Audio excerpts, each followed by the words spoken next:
Hello, everyone. This is Christopher Emge from the Greater Bloomington Chamber of Commerce Success School. Today, we're doing another career video, this time on sort of an entrepreneur in the arts, someone who made their passion into their business. I have Susan Snyder from Pottery House Studio with us today, a fine chamber member who's just going to tell us our story. Susan, how are you this morning? Just fine, Christopher. Thank you. Well, if you want to give your little history of how we're talking today and you're talking from I take it your store right now. Correct. Yes, from the studio. You can see some bisque behind me that people can paint. They can come. I have outdoor seating set up outside, and I'm also doing pottery to go kits. And then I also offer the opportunity for people to work with clay here too. Oh, that's wonderful. So how did this come about? Give me a sense of how long you've been in business and would get your path that led you to this day. Sure. So I've had this business at this location, which is Williamsburg Center on Pete Ellis Drive on the east side of town for 2.5 years. But I actually took my first ceramics class 30 years ago at IU and fell in love in it. I majored in art history with a minor in ceramics, but when I got my degree, I had an opportunity to go to Faenza, Italy, and study at a professional ceramics trade school for 1,100 hours in 94, 95. So when I was there, I learned how to create traditional Italian maiolica, and but also it was like throwing on the wheel, how to open up a business. It was a fantastic experience. So for And many years, that was yeah. about 4 years difference from your first introduction to pottery. Right. So I took my first ceramics class in the in the fall of 1990, and I took 2 years at IU, and then I went on the Bologna program through Indiana University and studied abroad. I studied, but I couldn't take any ceramics classes, so that's why I ended up more with a major in art history than in ceramics. And yeah, and then I went to Italy and taught English for a year. And while I was there, I heard about this amazing ceramic town, which was just 45 minutes south of Bologna by train. And then I learned about these schools, which really are designed to keep the tradition alive. And it cost me $300 for a 10-month program. So that was pretty cool. Yeah, I was like, I'd say. yeah, it helped that I spoke Italian. I was the second American to go to that school, so I feel like it was really a special opportunity, and Yeah, it trailblazer. trailblazer. There you go. Yeah, How good was your Italian? it was pretty good because I Oh, had okay. spent a year at the University of Bologna, and all my classes were in Okay. Italian, and Oh, I wow. Okay. studied Italian for 2 years at IU because I like Italian art. So I wanted to go to Italy and study. So but you've always had kind of that art history, right? That's kind of been, I mean, Right. going into IU, let's just say uh, before 1990, when you're thinking about going in and what you're going to major, you had kind of this passion. No, so actually, I went to Earlham College for 2 years, and they have a really strong focus on the humanities. And I loved the art history class that I took there. And but they only had one instructor, and there was no Italian. And so that's kind of, and I'm from Bloomington. I grew up in Bloomington, went to university school, North High School. So I decided to, yeah, to come back to IU. I knew I could, get in, and they have it's a great school, and they had a great art history program and this opportunity to study in Italy. So that's why I made that change. And then I was never able to get into a ceramics class at Earlham, but I'd never taken it before either. I was more interested in writing when I was in theater when I was in high school and middle school. I took stained glass, but that was really the only art class that I did. So it wasn't until college that I kind of discovered this passion. Art history wasn't even on my radar as something that people do. But for me, when I look at art, it's a way of history makes more sense too. And I am a visual person. So it was, yeah, I really enjoyed it. So you have all of this experience in Italy, and that's about 25 years ago. But then you've only been in business with your specific business 2.5 years. So give me a little bit of that Two- arc between that 2 decade period and what you did and sort of. Sure. So I got my degree and I did the training in Italy, and I came back and I taught at the Waldron Art Center for a number of years, ceramics classes. And in the meantime, well, I still sell my work at by hand gallery, and I was doing art fairs like around the country. So traveling to like Madison, Wisconsin, and Louisville, Kentucky, 4th Street here in town. Um, and the people that have come to me, they've seen my work, and so I do a lot of private orders.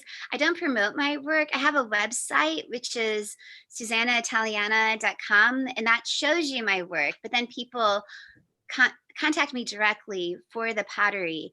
But I always supplemented or somewhat supplemented it by teaching on the side. So I taught at the Waldron up until like a week before my son was born, and then my husband, who is Italian, he was getting his PhD from IU, and we moved to the Basilicata in southern Italy for a year.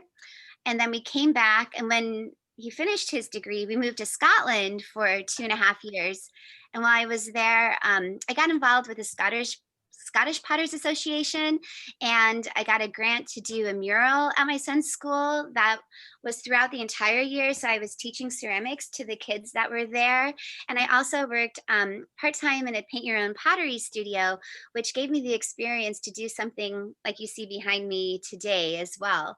And then I came back, and it's a real struggle to do pottery and to try to sell your work. And I was never really able to be that financially successful. It's nice having a business, and the business was always out of my home, and you can write off, business expenses, and it was good because my son was young, so he was always able to stay at home, and he didn't have to do camps or like daycare. I was always able to try and balance both of them too. Um, but eventually, I mean, I tried to kind of let go of the studio and just work part time out of someone else's studio, but I just missed it so much. It's a real passion being able to create my work, but I think even a bigger passion to work with people and to share my enthusiasm and give them an opportunity to be creative and to make their own work. And that's the most rewarding. And so, um, anyways, I set up my shop here in Bloomington when we moved back, and was giving classes out of my garage. And we just outgrew the garage, basically. It was, and so I ended up that's when I started looking for another place. I also had like a heart health scare. I discovered that I had severe aortic stenosis, so I had to have my aortic valve and root replaced almost 3 years ago.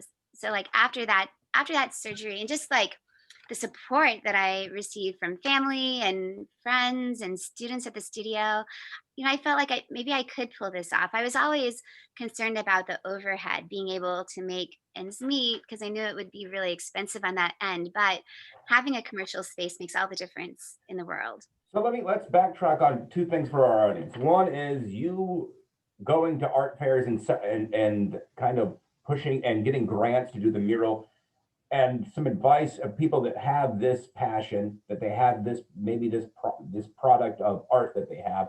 What advice do you have as far as getting that out, whether that's an art fair or getting a grant to do something, as far as some advice?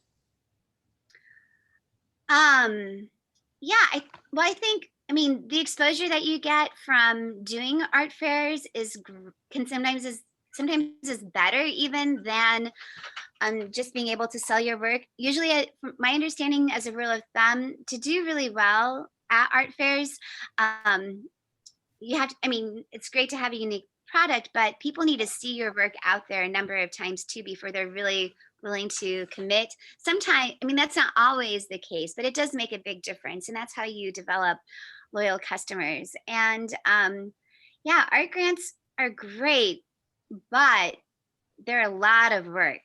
You put in a lot of time in. It worked for me in in Scotland, and it was a fantastic grant. But sometimes now I look at grants sometimes and I just think, how long would it really take me to do a good job and apply for this grant so that I even have an opportunity to be considered? And what would I do in that time if I wasn't applying for the grant? And would that actually be more, financially savvy to do that? So that kind of, but I have done murals here in Bloomington. I just haven't applied for a grant to be able to do that. So there's one at University Elementary School and one that was just finished at Fairview too.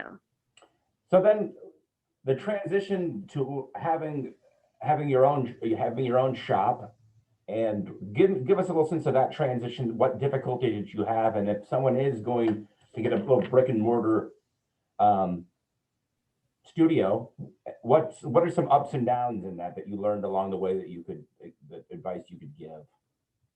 Mm. Well, I mean, do the math, talk to other people that have businesses to see how they how they make it work. Definitely make sure that you have business insurance. I became an LLC to make sure that I'm protected. Um, and have a plan in place. So when I came into this location, I thought about, I was already teaching a number of classes out of my studio, so I knew I could count on that to continue. And I was also able to offer more opportunities. So I purchased more pottery wheels so I could teach 5 people at a time to throw on the wheel. Actually, a couple are lent to me, but I extended the number of wheels that I have, and that made a big difference. And then having hours where when people know they can come during certain hours to your business, that's great. I'm more of a teaching studio, but I am open to the public. So that's kind of how I balance it out. The hours are a little bit quirky because it's 10 to 2, but like Wednesdays and Thursdays, I'm teaching all afternoon from 1 until 6. And then I do a lot of like birthday parties and outdoor events on the weekend. And I'm saying outdoor just, given the time that we're living in right now. And I don't necessarily feel that comfortable having stuff going on in the studio, so I've moved everything outside, which is a lot of setup. But I've got a huge tent that I put out, 7 tables and chairs so people can socially distance, an outdoor sink, and I move all the glaze, the clay, the tools outside. So what owning having your own studio there? What is your favorite aspect of that as opposed to working, say, At home? at home or at Ivy Tech or a third party? What's the best aspect of that particular transition to something um, that is your own? Yeah. Well, I love having a place that is my own to come to, and it's great not working out of the house because at the house there's so many distractions. I would do something, but I would think, oh, I can do a load of laundry, or I can start the dishwasher, or cook something, and I find that I'm able to be a lot more productive here and having my own space. I like being able to be in charge of firing the kiln and making sure that everything that comes out is going to turn out okay. Being able to oversee every single part of that process is important to me. Not necessarily because I want to have that kind of control, but I just want to make sure that if someone comes here, they're going to be able to create the best piece that they can and that everything is going to go well. And since I'm the one who is teaching them and then overseeing the firing process, I feel like I have a little bit more control that way. So what's the least favorite aspect of your newer situation at the Pottery House Studio? Um, it's it's a lot of work, like carrying out I mean, everything is heavy. So, like a bag of clay is 25 pounds, a box is 50 pounds. Carrying the tent outside, setting up the tables and the chairs. I spend at least half an hour setting up and half an hour taking everything down. And that's with help with an assistant. And then also all the little things like every single piece that's made out of clay needs to be loaded in the kiln. It needs to be fired to 1800 degrees. It's about a 2-day process, and then it needs to be taken out. When something is painted, then it has to be dipped into a clear glaze. And then after it comes out of the kiln, the bottom needs to be dremeled. It needs to be packaged up. You would think that I would love to clean, but I don't.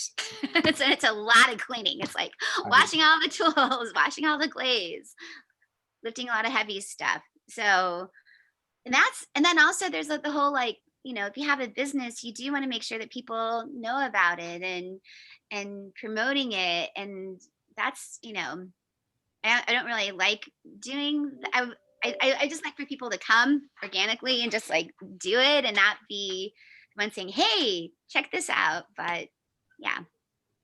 Well, is there anything else we haven't addressed that our audience might need to know or would give some insight that we could talk about?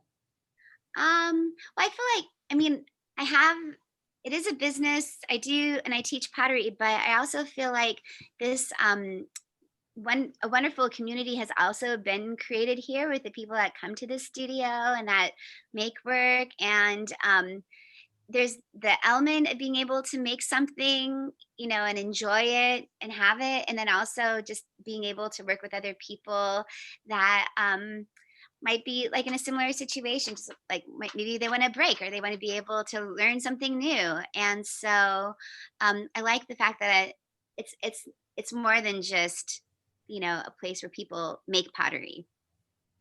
And also just I am changing with the times, and so every month at least I'm doing online workshops for the Maiolica. But when people come to the studio, they're doing all kinds of things like hand building and pinch pots or painting items that are made. That's just the style that I do, but I encourage all different kinds of work.